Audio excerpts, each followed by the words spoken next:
அஸ்ஸலாமு அலைக்கும் and hi friends, welcome to MBM சமையல். இன்றைக்கான ஷார்ட் வீடியோவில் ஒரு 2-3 நிமிஷத்துலேயே செய்கிற மாதிரி ஒரு மேங்கோ டெசர்ட் ரெசிபி தான் பார்க்க போகிறோம்.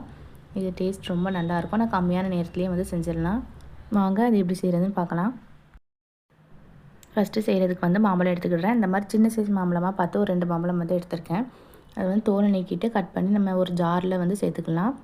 இப்போ 2 மாம்பழத்தையுமே நம்ம கட் பண்ணி போட்டாச்சு. இதோட வந்து ஸ்வீட்னஸ்க்காக நான் கண்டன்ஸ் மில்க் வந்து ஆட் பண்ணியிருக்கேன். ஒரு 3 டேபிள் ஸ்பூன் கிட்ட நான் வந்து ஆட் பண்ணியிருக்கேன். உங்களுக்கு ஸ்வீட் வந்து அதிகமாக வேணும் அப்படின்னா அதிகமாக ஆட் பண்ணிக்கோங்க. ஒரு ஸ்வீட்டே வேண்டாம், வெறும் மேங்கோ மட்டுமே போதும் அப்படின்னா கண்டன்ஸ் மில்க் வந்து அவாய்ட் பண்ணிக்கோங்க.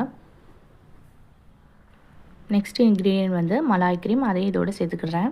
மலாய் க்ரீம் அப்படிங்கிறது என்னென்னா, நம்ம டெய்லி வந்து பால் காய்ச்சி அதை ஆற வச்சு அதிலேருந்து ஆடை எடுப்போம்ல, அந்த ஆடைகளெல்லாம் வந்து சேர்த்து வச்சு ஃப்ரீசரில் வந்து நான் வச்சுருப்பேன். அதிலேருந்து தான் இப்போ நான் ஆட் பண்ணியிருக்கேன். நிறைய பேர் வந்து ஃப்ரெஷ் க்ரீம், விப்பிங் க்ரீம் வந்து ஆட் பண்ணுவாங்க. அந்த மாதிரி தேவையில்லை. இதை ஆட் பண்ணாலே வந்து நல்ல டேஸ்ட் இருக்கும்.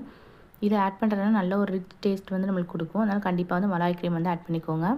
இது வந்து ஒரு 4 டேபிள் ஸ்பூன் கிட்ட நான் போட்டிருக்கேன். நெக்ஸ்ட்டு வந்து ஒரு 1/4 கப் அளவுக்கு மட்டும் பால் எடுத்திருக்கேன். காய்ச்சி ஆற வச்ச பால் வந்து ஒரு 1/4 கப் அளவுக்கு எடுத்திருக்கேன்.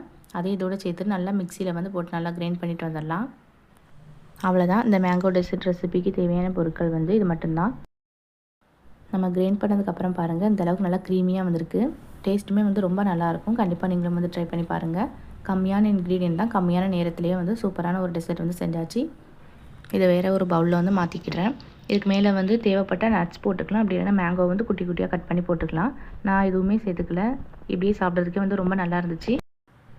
நீங்களும் செஞ்சு பார்த்துட்டு எப்படி இருந்துச்சு அப்படிங்கிறதெல்லாம் மறக்காமல் கமெண்ட்டில் ஷேர் பண்ணுங்கள். இந்த வீடியோ பிடிச்சிருந்துச்சுன்னா லைக் பண்ணிக்கோங்க, சப்ஸ்கிரைப் பண்ணிக்கோங்க. அப்படி இந்த பெல் ஐக்கானே ப்ரெஸ் பண்ணிக்கோங்க. அப்புறம் தான் நான் போடுற நியூ வீடியோஸ் எல்லாமே உங்களுக்கு நோட்டிஃபிகேஷனாக வரும். தேங்க்யூ.